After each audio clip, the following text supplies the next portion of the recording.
नमस्कार मित्रांनो, नुकतीच बिग बॉस मराठीच्या घरातून एक मोठी अपडेट पुढे आली आहे।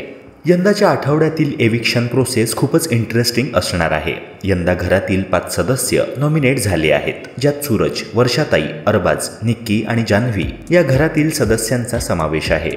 वोटिंग ट्रेंडनुसार नॉमिनेट झालेल्या सदस्यांपैकी सूरजला जनतेने सर्वाधिक वोटिंग केले आहे। त्यानंतर दुसऱ्या क्रमांकावर जान्हवी किल्लेकरचा नंबर येतो आणि तिसऱ्या स्थानी वर्षा उसगावकर आहेत। त्यानंतर खूपच कमी वोट्स मिळालेले निक्की आणि अरबाज आहेत। नॉमिनेट झालेल्या सदस्यांपैकी सर्वात कमी वोटिंग अरबाज पटेलला झालं आहे। अरबाजवर प्रेक्षक चांगलेच नाराज असल्याचे चित्र पाहायला मिळत आहे आणि केवळ तोच नव्हे तर निक्कीवर देखील प्रेक्षक नाराजच नाही तर चिडून आहेत। ह्याच कारणाने ह्या दोघांना खूपच कमी वोटिंग मिळाल्याचं चित्र पाहायला मिळत आहे।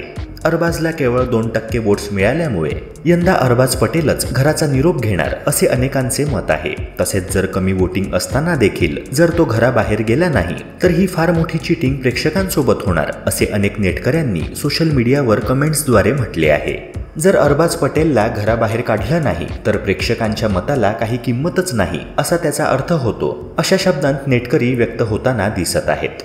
ह्याशिवाय एकाने तर म्हटलंय की अरबाज पटेलला यंदा घराबाहेर काढलं नाही तर आम्ही बिग बॉस मराठी ह्या शोला श्रद्धांजली वाहून हा शो बघणे कायमचेच बंद करू। मित्रांनो, तसेही आर्या ज्या प्रकारे घराबाहेर गेली ते बघून देखील बिग बॉसने प्रेक्षकांची तीव्र नाराजी स्वतःवर ओढवून घेतली आहे। ब्रिंग बॅक आर्या जाधव हे हॅशटॅग सोशल मीडियावर तुफान व्हायरल होत होते। आता येणाऱ्या भाऊच्या धक्क्यावर जर रितेश देशमुख आणि अर्थातच बिग बॉसने जर योग्य निर्णय घेतला नाही तर अनेक प्रेक्षक ह्या शोला रामराम ठोकतील यात जराही शंका नाही। मित्रांनो, ह्या मुद्द्यावर तुमचे काय मत आहे? कोण यंदा घराबाहेर जाणार? कमेंट सेक्शनद्वारे तुमचे मत नक्की कळवा आणि अशाच प्रकारच्या लेटेस्ट अपडेट्स करिता चॅनलला सबस्क्राईब करून बेल आयकॉनला नक्की प्रेस करा। भेटूया पुन्हा एका नव्या व्हिडिओसह। जय हिंद, जय महाराष्ट्र।